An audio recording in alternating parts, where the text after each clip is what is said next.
Just as there is no such thing as a collective or racial mind, so there is no such thing as a collective or racial achievement. There are only individual minds and individual achievements, and a culture is not the anonymous product of undifferentiated masses, but the sum of intellectual achievements of individual men. Damn!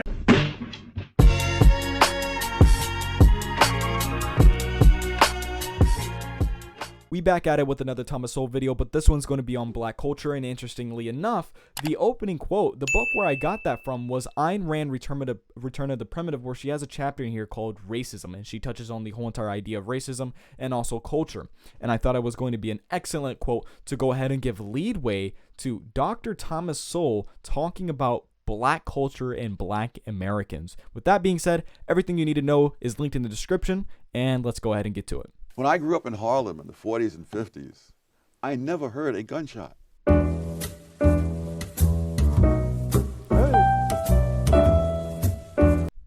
How black subculture prevents blacks from succeeding. Well, let me read what you say in your preface. You say, "Let me state here, and now that these essays do not mean, 1, all Southern whites were or are rednecks, 2, all black Americans today or in the past were or are black rednecks. One cannot predict," you write, "much less forestall all the clever misinterpretations that others might put on one's words. The most that can be done is to alert honest people to the problem." Black rednecks, who are they? These would be blacks who came out of the Southern culture and who carried that culture with them north into the urban ghettos and into the ghettos of the South for that matter. And who have not moved out of that culture since. Over the years, both blacks and whites have moved away from that culture. But in the poorest and worst of the ghetto areas, there are lots of people who have not. And these kinds of, it's a culture which didn't do whites any good, and it's certainly not doing blacks any good today. And the tragedy is that people regard this culture as somehow the authentic black culture, and therefore you're not to interfere with it. I'm proud to be. Now, the book that the interviewer just quoted from is Black Rednecks and White Liberals, which is presented behind me. And Thomas Sowell goes a lot in depth of what he means by redneck culture. He's talking about a culture that likes to party, that likes to drink, that likes to expose themselves explicitly. I'm not going to say certain words, but you get what I'm getting at. That type of culture which hinders productivity, which hinders being an efficient person, being very productive, owning businesses, well-being, etc., all those things. It's that type of subculture that has affected a lot of the black community, and he's also talking about how those people carry the culture into the northern suburbs. Be a bartender. Ain't nothing wrong with that. I don't feel no ways tired. I come too far from where I started from. Black English is considered not quite proper English.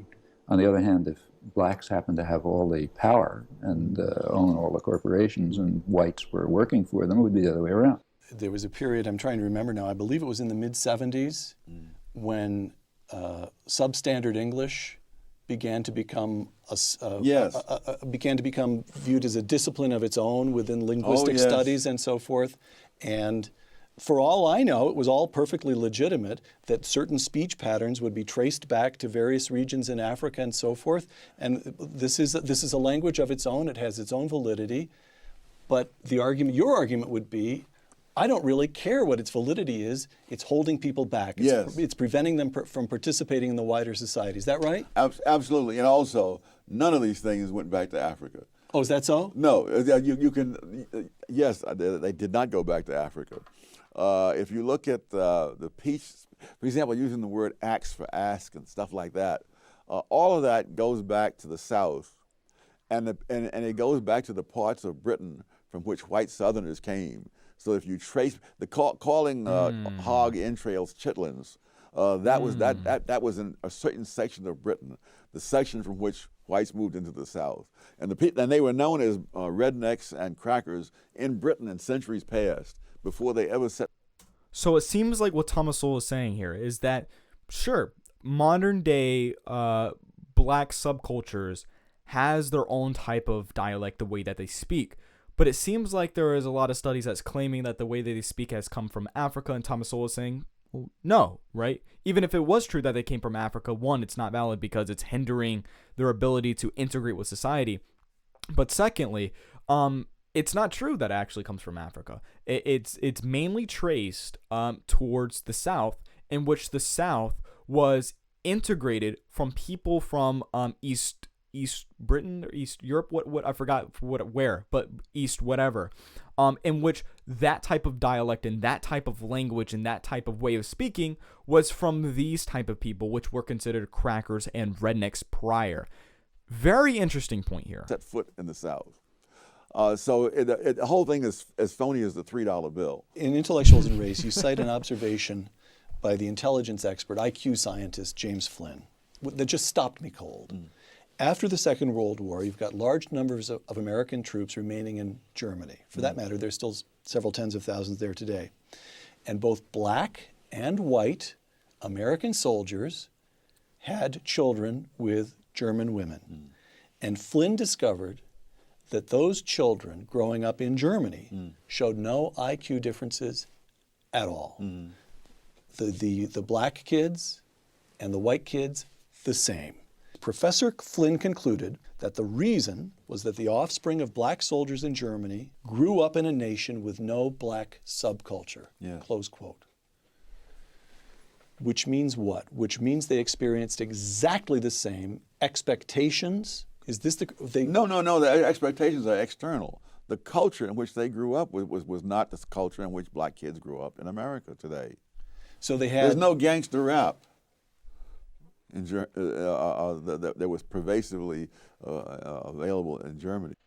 So it seems like he's making, it's kind of a free will point here, where it's like the type of culture is not affected by a lot of the external things of how everyone else wants you to be, but more so kind of like the internal choices that you make. So that's what I think that's what Thomas Sowell is getting here, that it's not expectations that, there's expectations, therefore I'm going to reach it. It's more so an internal thing of how do I choose how I want to grow up? How do I choose what actions am I going to take within, my family, within my friend group, within the type of music that I listen to? But it seems like Sowell here is arguing that a lot of those options, like in modern day America, was not available into these half black black Germans and therefore the intellect versus American blacks and German blacks is vastly different. I believe that's what Thomas Sowell is getting at, but let's see. So here's what I'm getting. There is something about black subculture in America today that holds African Americans themselves back? Yes.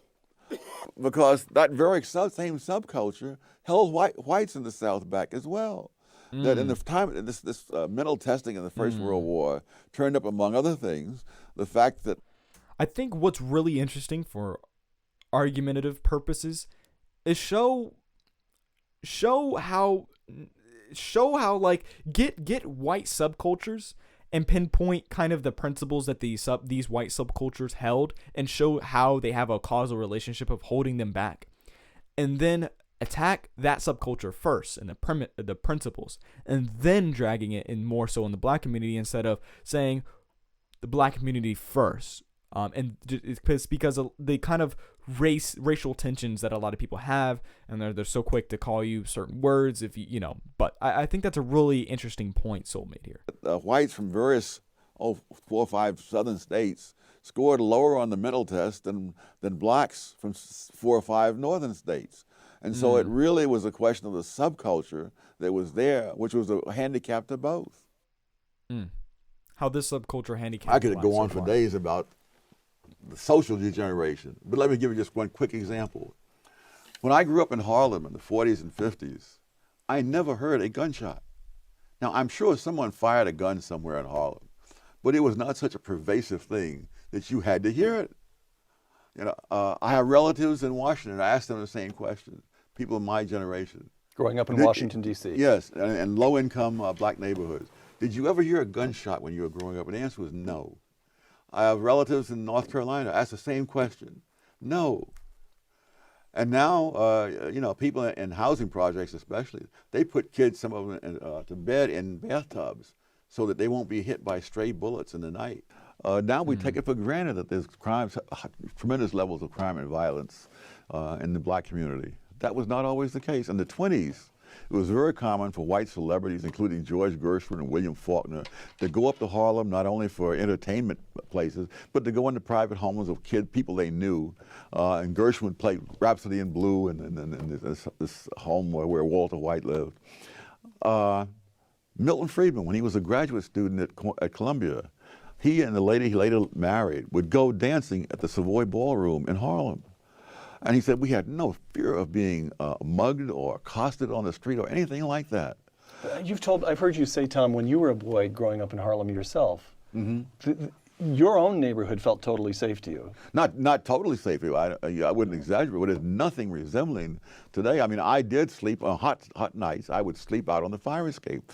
When I tell people in Harlem that today, they think I'm from another galaxy, you know. But that people slept on the fire escapes in New York and in the public parks in the 30s, all over the city. Because it was not a jungle. And you could run through a great number of other things.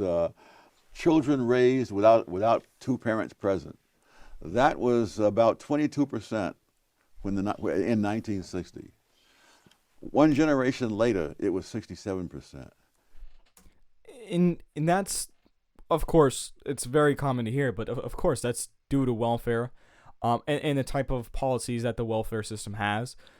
Where it's, you know, if you're a single mother, you can't have a man in the home. You cannot have a man there supporting you whatsoever, because if you do, then you're kicked off of welfare. And this has permeated this kind of culture of, you know, having kids and, you know, go and mess around and da-da-da-da. You know, there's, you know, I don't have to go in detail. But it's kind of the policies that the welfare state currently has and the status quo that's kind of permeating this this growth of fatherlessness. And it's gone up a little since then as well.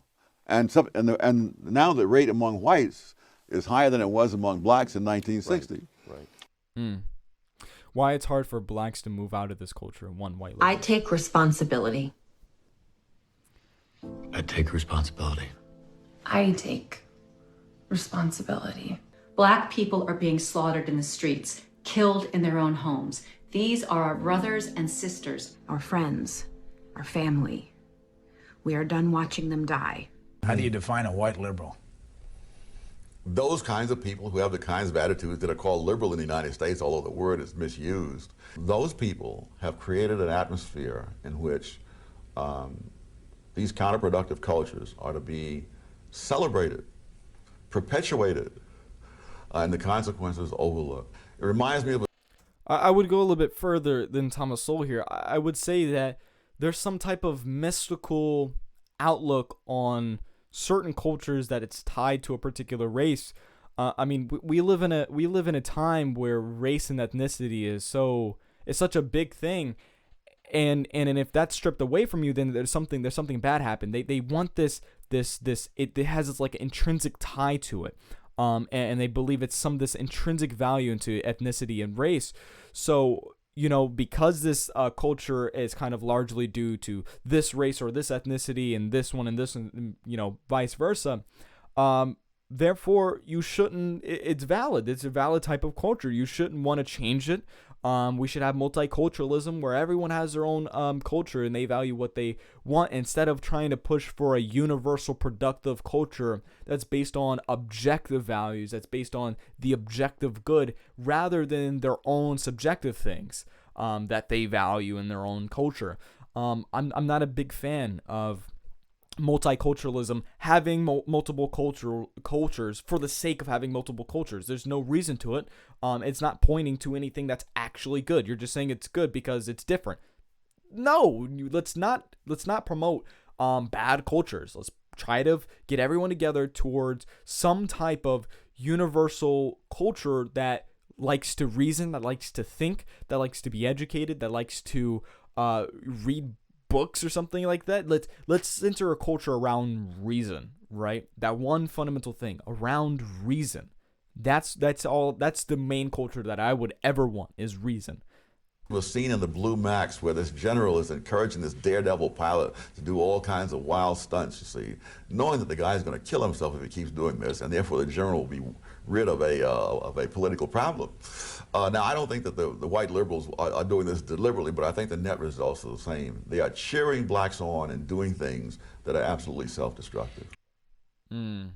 See, it's one of the things I discovered in the research for my book I'm currently working on is that leaders of groups that are lagging in countries around the world almost invariably have counterproductive policies for them. And it makes perfect sense, because insofar as members of lagging groups assimilate into the values and achievements of the larger society, they don't need those leaders. I mean, there's no mystery to me as to why Jesse Jackson says what he does, or Al Sharpton and others, because that benefits them, but it does not benefit the people they lead. And all the incentives are for leaders to lead people into things that don't help the people, but help the leaders. What you'd create there would be an exception for Dr. King, though, wouldn't there? Yes, but one of the things he was different because he was earliest, or what? Why? What's different about him? Well, it's like insurgent movements in general.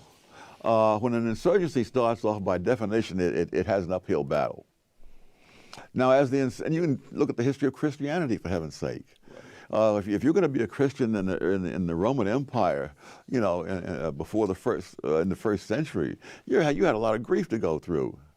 Now, but after Christianity becomes the official religion of the Roman Empire, this is a bonanza, and there's a lot to be done. And so now you will follow policies that are the opposite of what you advocated. You will see that with all kinds of other insurgent movements. Somewhere, watching this interview, there's a young Thomas Sowell. There's an African American who's smart and wants to do something with his life. That would be me. It seems to me we've already got one piece of advice you'd offer to him is stay away from the races industry. Stay away from the race hustlers. What advice would you give a young Thomas Sowell? How do you make something of yourself as an African American in America today? The way anybody else would. You equip yourself with skills that people are willing to pay for. And that's exactly what I'm currently trying to do. That's exactly what I'm currently trying to do. I read a lot of books. I go through certain studies.